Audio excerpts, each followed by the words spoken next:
they don't consider themselves married anymore. They consider themselves to be life partners.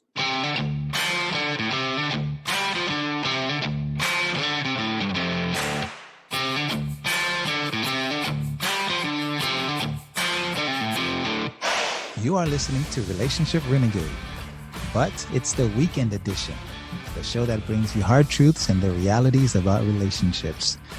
I'm your host, James Mercier, licensed clinical social worker and doctor of marriage and family therapy. And my co-host, Mia, is here with me for our usual Saturday chats, Sunday chats. Chat and choose. I don't know. Not even sure I'm what here. day it is today. How you been, Welcome Mia? back. I've been great. I've been doing good. Nice. Let's talk about what we're going to talk about today. Okay, well, listen, then let's just not even waste any time. So this episode is better if you heard Wednesday's episode. So for those of you who are not sure, we have our weekend editions and then we have our regular Wednesdays. It would probably benefit you to listen to both. I actually don't think it matters what order you listen in, but you definitely want to listen to Wednesdays and then this one as well. So Mia, we're continuing the conversation about two very special people this week who've been in the limelight. We are. We're talking about Will and Jada Smith. Yep, Jada Pinkett Smith. Excuse me. Speaking of labels. Excuse us. Excuse us. Will and Jada Pinkett Smith. Yeah, so they've been in the news. They seem to generally be in the news, in the media, in the spotlight. Yeah, particularly in as it relates to their relationship, I've noticed. Yeah. People want to know. They have an unconventional relationship. Right. Okay. So that's yet another label. Apparently they're just going to be flying all episode today. Yeah, all kinds of labels will be coming out today. Yeah. So they're unconventional in their relationship, and what we wanted to do is just to talk generally about that situation. I know like some of you listening, you've had conversations with your girlfriends, your homeboys, maybe your family around the dinner table, because it's just been hard to ignore and avoid. Has that been the case with you, Mia? Yeah, it has. Well, I mean, in some respects, there's been some people that have been like, oh, I don't even know what you're talking about. And there's been some people, particularly my gentlemen, like friends on Facebook that have been posting, they have a lot to say about this particular subject. So yeah, I've been seeing. What are they saying?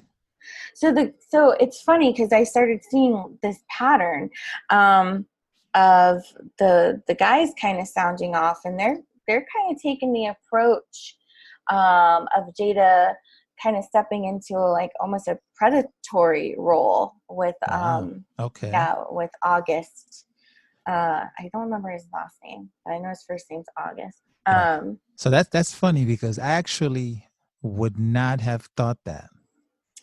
Yeah, they're saying, if the tables were turned, and a guy was kind of trying to help heal, quote unquote, a 22-year-old, 23-year-old girl, this would be a different conversation. And, they're kind of upset with some of the girls that are taking the sides of Jada, and they're like, I don't even know why we're even having this conversation, because this is how we see it. Wow. Well, I mean, I think it's a worthwhile conversation having, right? So on Wednesday, when I addressed this, I didn't want to address it as gossip. That I don't think gossip benefits anyone, but in the context of, takeaways and what can we learn from the situation? What can we think critically about it? I'm always up for that. Right. So when you mention the guys, it's very I was gonna say dangerous, but it's guys got to be careful for sure.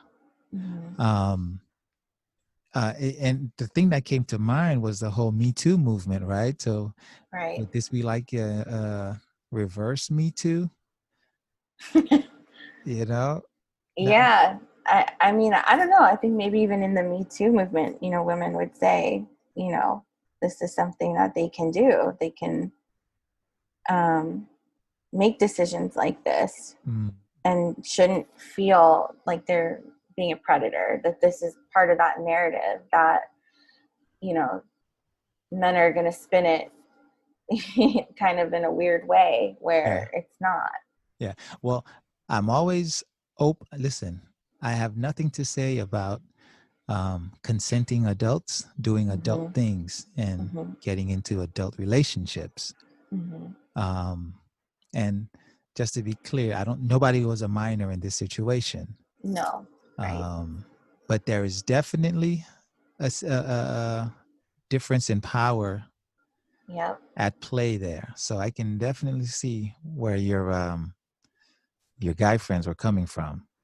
Yeah. And it was, truthfully, I didn't even think about it in that way until they started to bring it to my attention. I was like, well, yeah, I mean, I can kind of see where you're coming from in that regard. Um, but Yeah, yeah. it makes me think of the double standard Mm-hmm.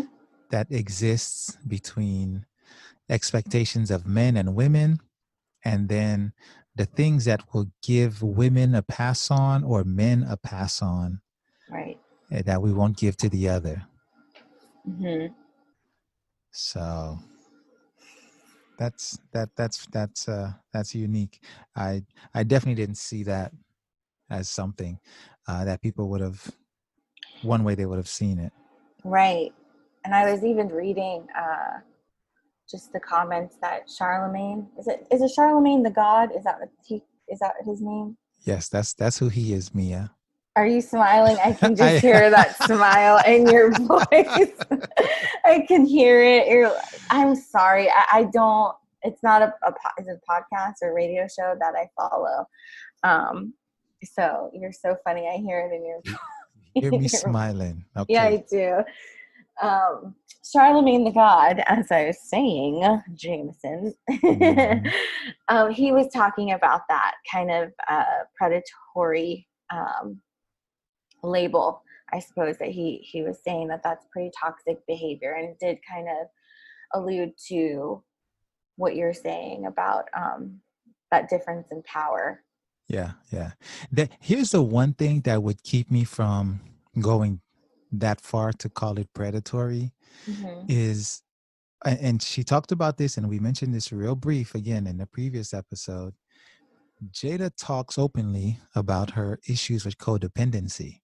She does, yes. And so for someone who exhibits codependent behavior, Mm-hmm. um, I can't say right off, she's being a predator.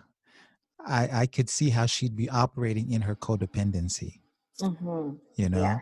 And the one thing we said before, or I said before, was that if she's not able to operate in her codependency within her marriage, she's going to go elsewhere to be able to have that need met. Right.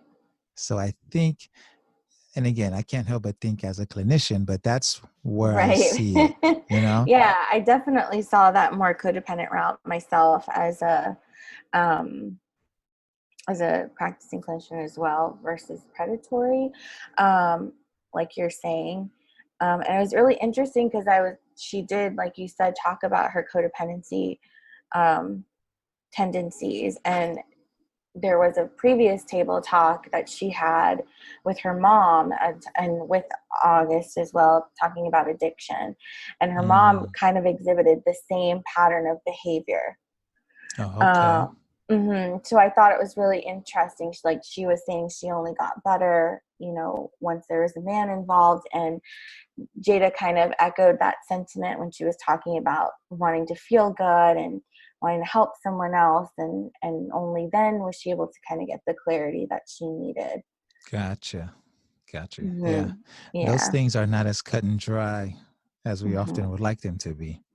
Right. And we're only getting a very small snippet of what's going on. And of Oh, course, yeah. we Oh, don't really know. oh, we never know. We never know. We never know. Now, the other thing that we were Hmm. chit-chatting about was um, open marriages. Dun, dun, dun. Yeah. Yeah. What the heck is that? What is an open marriage? Can you enlighten me? Well, I'm going to try, but I'm going to sound like a bumbling idiot. I'm pretty sure. Because I've been trying to make sense of this thing ever since I've heard of it, right? Hmm. So for me, it's like an oxymoron. Yeah. It is, right? The whole idea Uh-huh. of a marriage. First of all, a marriage is a legal agreement. It's a contractual agreement, Hmm. all right? And so that's almost like saying we've signed a contract, but it's an open contract. Yeah. So so I don't understand that.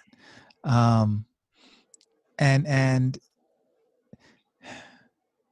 so when we talk about being in an open marriage, it I, I mean, even I'm sorry to interrupt you, but even in the vows that you take in marriage, generally, it's like you stay committed to that person.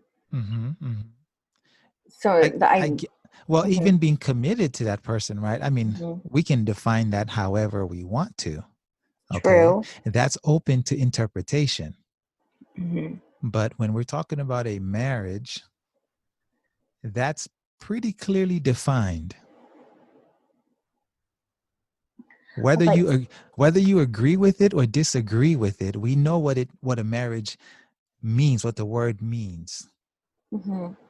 Okay. And I know people have their own ideas and ways they do it. That's fine. But there is a general understanding of what it means, because the only really way you can kind of go against the grain is to first know what the grain is.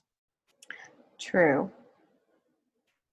So, Well, go that ahead. yeah, no, that's just an interesting point, and in relation to the two of them, it seems as though they don't consider themselves married anymore. They consider themselves to be life partners.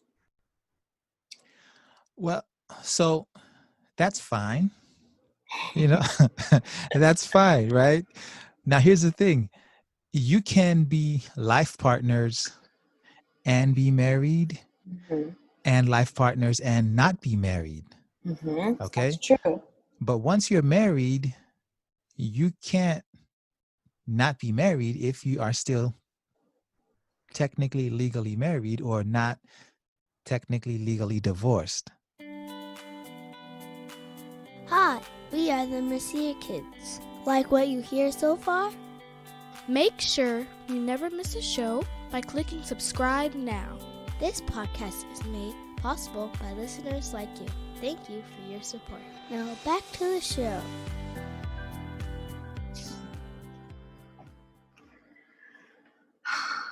Yeah, I don't. The idea of an open marriage is just, and I was talking to some of my friends about this too, and they're like, no, that doesn't exist. Like, are we too traditional in our thought process of thinking that a marriage can only mean one thing, and the two people define what their marriage is? I don't know, maybe. Well, again, the thing is, you define how you're going to operate in your marriage. And Hmm. so if you take vows and then you have an open marriage where, you have other people and you bring other people in, can you remain committed to each other? I'm sure you can. Can you honor and obey and love each other? Yes. But you have that one marriage to that one person, that one agreement with that one individual. Hmm. And so, It's just a weird concept, because then what? You bring in another person, and it's like is it a tiered system now? Like, you're my number one? you know what? I would love to be schooled on some of that by those who are engaged in said marriages. Hmm. Um, when I try to broach the topic with her dean, she's like, hell no. So, Yeah. and it isn't as if I'm suggesting it for us. She's just like, I don't get it. Don't even bring that Yeah. here. Yeah. even even when I was talking to girls my age in their 30s and single, they're like, hell no, we don't want an open marriage, we don't want an entanglement, we don't want, we want our man to be faithful. That's the other thing, right? So the entanglement, Mm-hmm. in many situations, it does get pretty messy, Mm-hmm. right? And I've worked with individuals and couples who've been in these kinds of situations, and a lot of times someone begins to feel slighted, Mm-hmm. you know, um, because we're human, we have emotions, our feelings are very sensitive, Mm-hmm. our needs, whatever they may be, are our needs, and if we're not getting what we need when we need it, we feel some type of way about that. Right. So it does often lead to entanglements. Now here's the crazy thing, right? So in the clip that I saw, she was calling it an entanglement, and Will was Mm-hmm. like, I think you really should call it what it is. Right. It's a relationship. Right. And like we say with this podcast, right, we're in lots of relationships at the same time. Mm-hmm. And we have to manage those relationships. The question I think I always have is, can you be in the same relationship with two people or more at the same time? And I was just, while you were saying that, I was just thinking, when this entanglement happened, it wasn't as though they all, I mean, I don't know their whole backstory, or when an open marriage, or if they think they're in an open marriage, came about. But it sounds as though this entanglement happened on the brink of the two of them deciding if they're going to continue with their marriage. Yeah, yeah. It almost sounds as if it might have been a compromise. A compromise, a lot, I don't even know what I would call that. It sounds like, in my head, it sounds like, okay, emotionally, maybe Jada wasn't with Will, and unless, the ink hadn't dried on a divorce papers or anything. So instead of Mm, going that route, she went to having a full-on relationship for a few years, wasn't it? With somebody else. right. And so therein lies an issue for me, that I just don't know if that's what an open marriage consists of. If you're Yeah, stepping out to have a relationship with other people, or are you stepping out because you go ahead, sorry. no, it's fine. I just want to add to that. If the open marriage is happening after we've already had our issues, Mm-hmm. as opposed to stepping into it knowingly that it's going to be an open marriage, is there a Mm-hmm. difference? Right. I Right. think that's where I'm stuck, right? Because then it almost Mm-hmm. feels like almost a bit of a, I don't know, incidental thing, as opposed to being intentional, like this is what we wanted. Mm-hmm. And I can't help but, a part of the I did watch the table talk episode with the two of them, and his language when he's talking about it is very different than hers. Well, it's her experience. Mm-hmm. It's her saga, her episode, Yeah. her mess. I don't know. Well, it's Her her thing. entanglement. Yeah, it's her entanglement. Yeah. And it's just so interesting because it sounds as though he is like, call it what it is, Jada, call it what it is, a relationship. She calls it an entanglement. He says it's an indiscretion. She says, I don't call it as an indiscretion. Right. I remember that. And Yeah. so I feel like, an open marriage, I would like to believe any marriage, there's a respect there. And so I feel like if there isn't, it seems like the two just aren't on the same page with what that means. And so therefore I had, it sounded more like that her stepping out of the marriage without having to actually end the marriage, which could go with her kind of codependency Right. tendencies as well. Yeah. As I was watching him, I saw someone who felt slighted, Yeah. who was hurt. Mhm. And again, I may be totally wrong. Yeah. Again, they're not my clients. Maybe they never will be. Maybe they will be. But you guys will Right. never know for sure. Yeah. Um, he sounds like someone who's having to deal with something that happened to him, as Mhm. opposed to something that he was a part of and had a voice in. Mhm. And and to me, and right along with what you're saying, that doesn't sound to me like the setup for an open marriage. Correct. That's where I'm going with that. Um, so it's fine if like the two of them don't want to celebrate anniversaries together. I know I've been seeing things like that as well, a couple articles. Um, and that they don't say that they're married, kind of like you were saying, that they're in like a life partnership.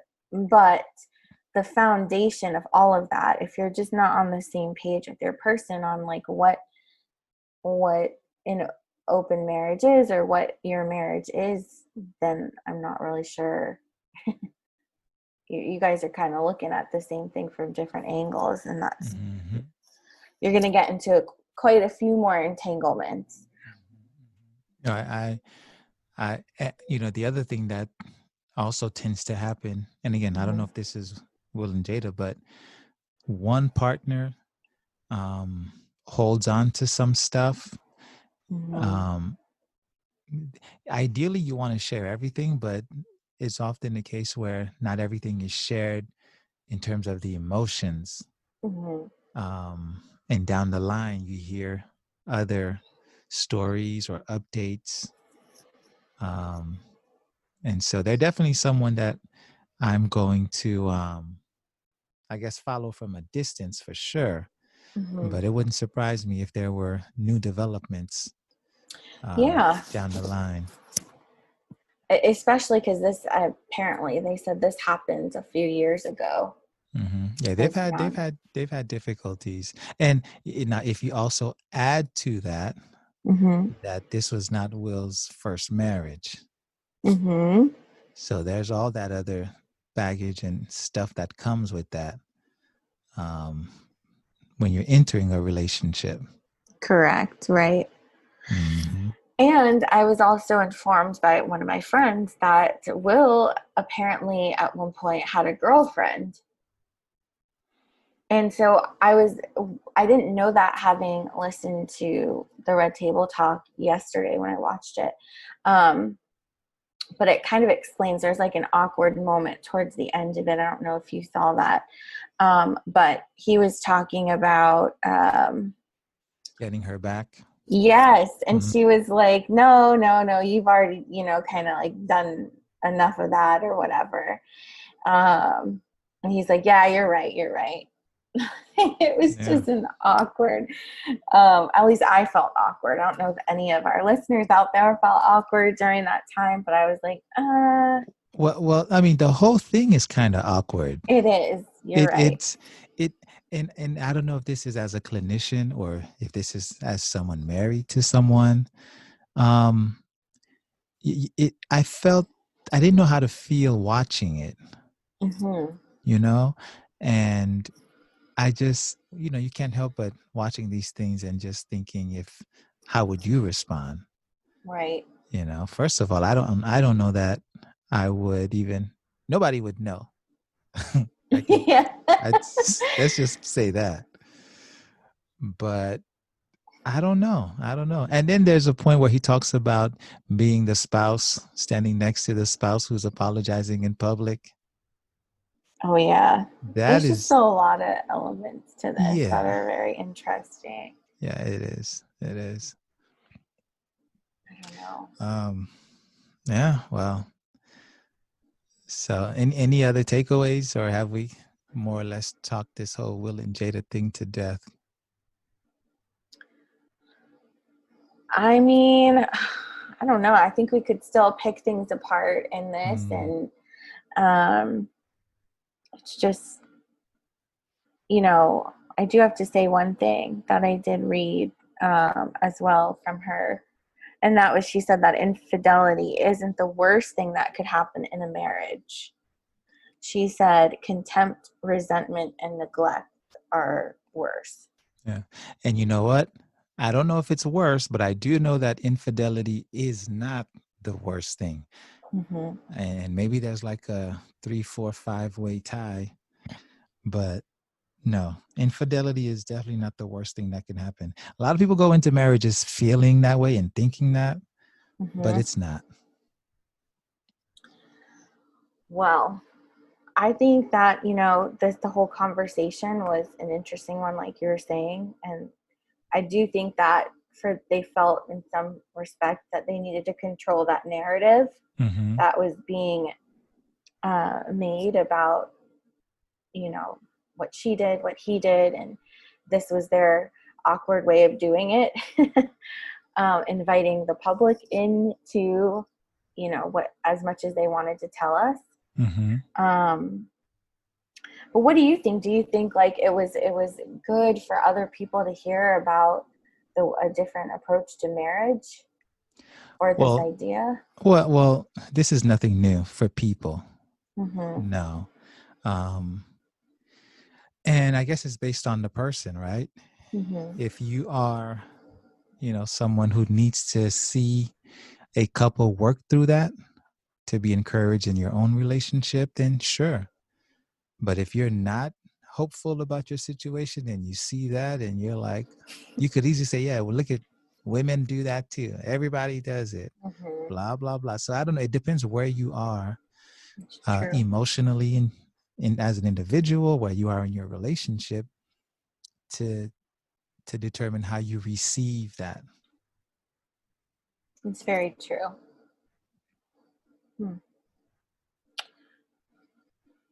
Well, we didn't get to talking about the other person in this, and I don't know if it's even worth it, but there is that other person in that this affected, and that was the young man.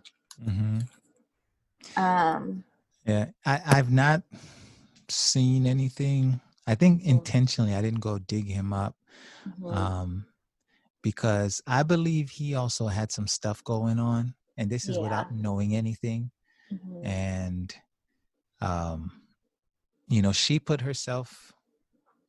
she didn't necessarily put herself out there, but she chose to respond to it on her platform. Mm-hmm. And so that's what I watched. That's what I saw. And this other guy, I just didn't, I felt like I had given their story enough resources as I was gonna give it. That's enough attention. Yeah. But no, I definitely recognize that. And it's not just him and her and Will, right? It's that whole family. Mm-hmm. Okay. Yeah. That whole family, and then his family, they're all, and entanglement is an appropriate word. They're all in this. Mm-hmm. Absolutely right. And that's what we do here at Relationship Renegade. It's not just about you. It's your relationship with your community, your family, everything. And this was a great example of that as well. Yep. Agreed. Well, ladies and gentlemen, this has been Relationship Renegade Weekend Edition. If you found value in this, go ahead, give it a review on iTunes, or share this with your friends. Have them give it a review, have them share with their friends. Let us know what you think.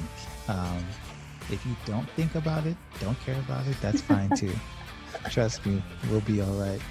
But if you have an opinion either way, please let us know. And again, thank you for joining us. And we will catch you on the next episode of Relationship Renegade, where here, what we do, Mia, the truth about relationships. We do chop it it all. up, break it down. Yeah. Break it up, chop it up. Anyways, guys, thank you guys for joining us, and we'll catch you on the next episode of Relationship Renegade.